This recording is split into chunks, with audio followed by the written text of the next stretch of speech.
In this video, I'm going to show you how to roll out pastry into circular shape and to line a dish with the pastry and then bake it blind.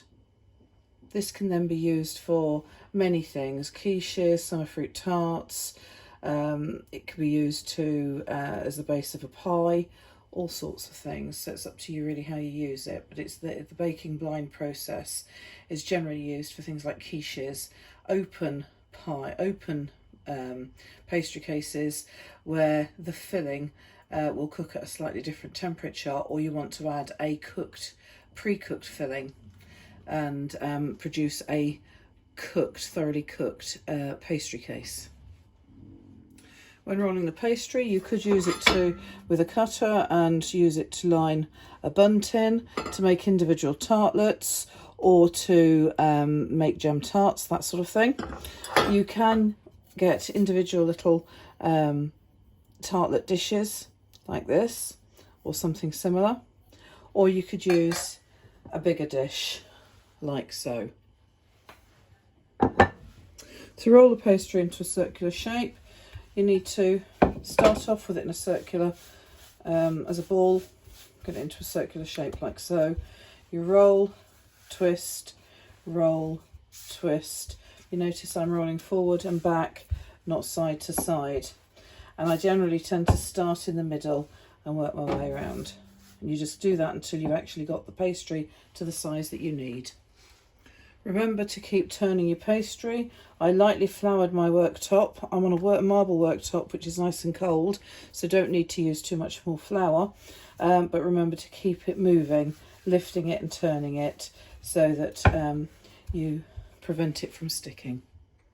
Test the size against your dish. Put the dish in the middle, see if it will come up the sides. If it does, it's plenty big enough.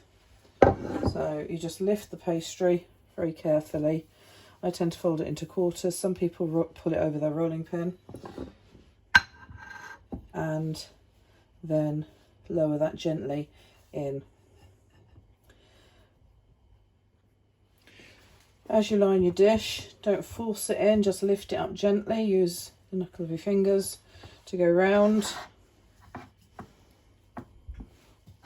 and ease that in by lifting it up and easing it in gently.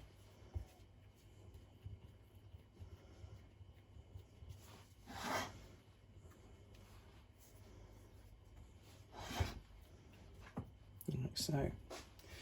Once you've got it to this point, you can put it in the fridge to allow it to relax. So you put it in the fridge for about 15 minutes to allow it to relax. Once the pastry's been allowed to chill for a while, that will allow the pastry to relax back. You can pull it out and take off the excess. You can cook it with the excess on, but taking it off once it's cooked can be a bit messier than doing it this way. Any spare pastry you can always put to good use. It's always nice to make a small batch of jam tarts. Just try to get it an even thickness all the way around. Try not to handle it too much.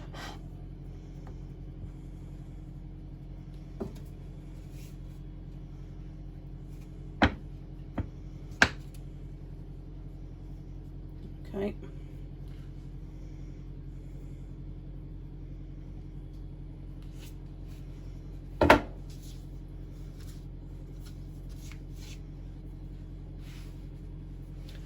Once done, just push that up a little bit more.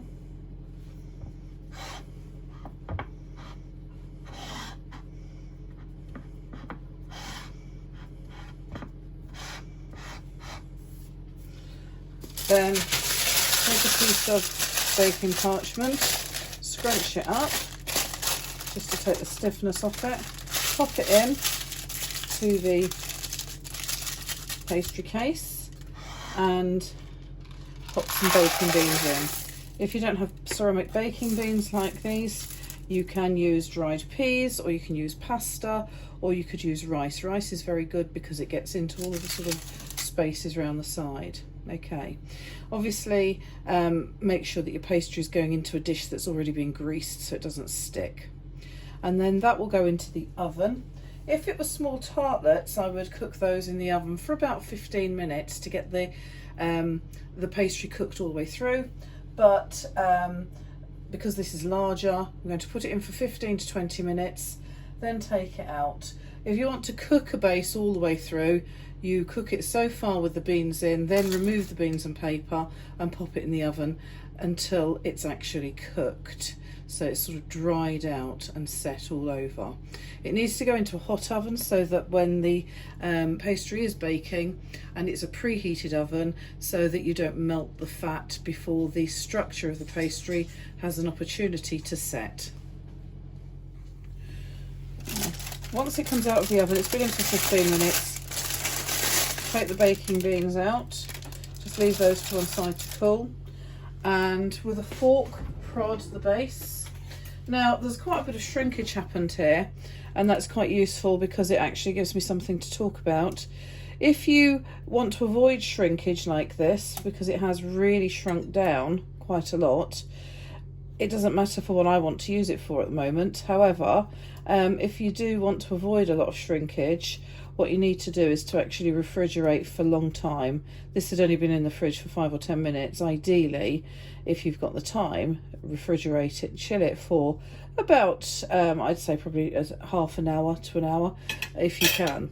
Okay, so now that I've prodded that with a fork, just to get rid of any air pockets and stop any more forming, I'll pop that in to bake it off and dry out the inside, and that will go in for another 10 minutes or so, 5-10 minutes. Okay, if they were smaller tartlets in a bun tin, I would cook them for even less time. So this pastry case has been cooked in the oven for 15 minutes with baking beans, so baking blind, and then the beans were removed, and it was then put in for a further 10 minutes to completely cook it through. It's quite solid and cooked through, and I've cooked it this amount because I want to use it with a cool filling that's not going to be cooked, so that's not going to go in the oven for any further cooking.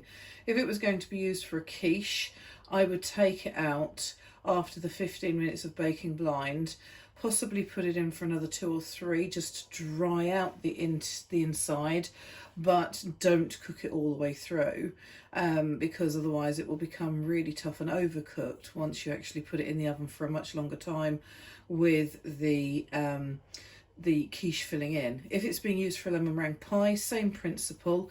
Okay, similar to a quiche, because that will return to the oven to allow the meringue to cook. So it's only if you want it completely cooked through, like for a summer fruit flan or a summer fruit tart, that sort of thing, that you would actually cook it all the way through, like you can see here.